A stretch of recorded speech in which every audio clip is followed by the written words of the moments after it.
दोस्तों, आज हम आप लोगों के लिए एक बार फिर से एक नया और बेहतरीन ड्रामा लेकर के आए हैं, जिसको ऑडियंस की तरफ से काफ़ी पसंद किया जा रहा है और बहुत ही ज़्यादा इस ड्रामे को अप्रिशिएट भी किया जा रहा है। अगर आप लोगों को भी दोस्तों चाइनीज़ ड्रामा देखने का शौक है और आप लोग चाहते हो अभी नए-नए ड्रामा और शानदार ड्रामों को एन्जॉय करना, तो इस वीडियो में मैं आप लोगों को कई सारे ड्रामों के बारे में बताऊँगा और एक स्पेशल ड्रामे के बारे में बताऊँगा जिसको काफ़ी ज़्यादा पसंद किया जा रहा है। जहाँ पर इसकी स्टारिंग कास्ट के बारे में बात करेंगे और इसके जो प्रेजेंटेशन है उसके बारे में भी जानेंगे। साथ ही में मैं आप लोगों को ये भी बताऊँगा कि आप लोगों को इसकी इसका जो प्रेजेंटेशन है वो किस प्रकार से इतना बढ़िया कैसे किया गया है। सबसे पहले तो मैं आप लोगों को बता दूँ कि ये जो ड्रामा है इसका नाम पहलवान तक टेर पडांग है, जो एक चाइनीज़ ड्रामा है और इस ड्रामे को काफ़ी पसंद किया गया है। इस ड्रामे को आप लोग अगर देखना चाहते हो तो ये ड्रामा अभी नेटशॉट पर रिलीज़ हो चुका है, जहाँ पर आप लोगों को ये ड्रामा नेटशॉट के ऑफ़िशियल एप्लीकेशन पर काफ़ी अच्छे क्वालिटी कंटेंट के साथ में ये ड्रामा अभी देखने को मिल रहा है। जिसको आप लोग चाहें तो वहाँ पर जाकर के बहुत ही बढ़िया और शानदार तरीके से आप लोग इस ड्रामे को एन्जॉय कर सकते हो। डेफ़िनेटली आप लोगों को ये ड्रामा काफ़ी पसंद आएगा और इसकी जो क्वालिटी है वो भी आप लोगों को काफ़ी अच्छी लगने वाली है। और दोस्तों इसका जो प्रेजेंटेशन है वो वाक़ई में बहुत ही कमाल का है, तो वो भी आप लोगों को काफ़ी अच्छा लगने वाला है। सबसे पहले मैं आप लोगों को अगर स्टोरी के बारे में बताऊँ इसकी, तो दोस्तों ड्रामे की स्टार्टिंग में हमें दिखाई देता है कि भोर की धुंध लहरों की तरह लहराती हुई साकिट घाटी को ढके हुए थी। ऊँचे-ऊँचे पर्वतों के बीच बहती नदी मानो किसी पुरानी कथा की तरह गुनगुना रही थी। पाइन के पेड़ों की जो सौंधी महक हवा में तैरती थी और ओस से भीगा जमीन चुपचाप चमक रहा था। इसी शांत माहौल में छोटी सी काया वाला एक जियांग शिंग एक लड़का जो बाइजू कबीले का छोटा शिष्य है, चुपचाप पहाड़ी जो है इलाके में पत्तों के बीच किंगलाओ जट बटोरने में लगा हुआ था। ना वह अत्यंत प्रभावशाली था, ना ही किसी महान योद्धा की तरह प्रसिद्ध था। कई लोग तो उसका नाम तक नहीं जानते थे। वो दूसरों की कहानियों में आने वाला मात्र एक किरदार नहीं, बीस बस भीड़ में खोया हुआ छोटा-सा साया था।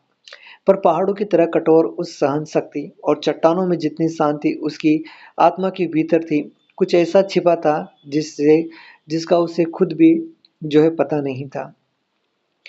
उसकी सबसे बड़ी चाह सीधे-सादे जीवन के साथ बिना किसी उलझन के वापस लौट जाना था। लेकिन किस्मत कब किस इंसान के साथ में जो बदल जाए और आम इंसान की इच्छा सुन ले कभी किस्मत, ये कभी कहीं ब बार हमें अच्छे से देखने को मिलता भी है और इसके साथ भी कुछ ऐसा ही हुआ। जहाँ पर नदी के किनारे पाँव रखते ही दूर से शोर आता सुनाई दिया। तेज कदमों की कदम और किसी की जो है तबती चीख। वो तुरंत एक बड़े पत्थर के पीछे छुप गया। सामने 3 हथियारबंद आदमी थे, एक घायल युवती का पीछा कर रहे थे। युवती के वस्त्र ठीक नहीं थे, लहू से लुहान थे, पर आँखें तेज, जीवित और अडिग थी। उसकी बाह पर उकेरा हुआ वो निशान देखकर जियांग शियन का दिल जोर से धड़का। रानियों महल, शाही ताकतों में से ऐसा एक को था, उस दुनिया से जो उसके जैसे साधारण लोग उसे छू तक नहीं सकते थे। वो जानता था अगर वह बीच में आया तो मौत तय है, लेकिन उस युवती की आंखों में भय की से बढ़ती कुछ और था।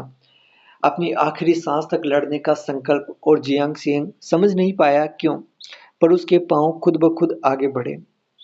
एक तलवार युवती की पीठ को चीरने ही वाली थी, तभी रुको, उसने ऐसा कहा। उसकी काँपती आवाज़ तेज हवा में गूंज उठी। तीनों हमलावर ठिठक कर उसे ऐसे देखने लगे मानो कोई मेहमान खुद भेड़ियों को चुनौती दे रहा हो। "तू कौन है? जान देने आया है क्या लड़के?" जियांग शेन ने कोई जवाब नहीं दिया, बस नदी में खड़ा ठंडी धार उसकी टांगों को छूती हुई, पर उसके संकल्प को नहीं। युवती ने धीरे से कहा, "भाग जाओ, ये झगड़ा तुम्हारा नहीं है।" जियांग ने सिर हिलाया, "अगर मैं गया तो तुम मर जाओगी।" पहला हमला बिजली की तरह आया। जियांग याद करता रहा जो भी बुनियादी तकनीक सिखाई गई थी, पर हकीकत कुछ और होती है। तजुर्बेकार हत्यारे सिर्फ किताबों में नहीं सिखाए जाते। वो पीछे फेंका गया, पानी की धार में घुटने लगे, गाल पर लहू बह निकला। युवती की आंखों में मानो जैसे एक चिंता झलक उठी। "मूर्ख, तुम चुप क्यों?" जियांग ने सांस भरते हुए संभालते हुए कहा, "मैं बस खड़ा रहना चाहता हूँ।" तेज था, काफी प्रयास किया उसने और किसी तरह से उसके भीतर की जो शक्तियां थी वो जागने लगी। और उसने उन सबको हरा दिया।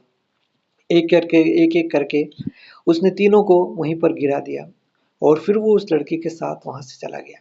लेकिन इनके बीच की जो स्टोरी है वो यहाँ ख़त्म नहीं होती है, यहाँ से स्टोरी की शुरुआत है। क्या कुछ होता है ड्रामे में, ये पहलवान टक टेरपडाग ड्रामे में आप लोगों को डेफ़िनेटली काफ़ी अच्छे तरीके से देखने को मिलेगा, जिसको आप लोगों को डेफ़िनेटली नेटशॉट पर जाकर के देखना चाहिए।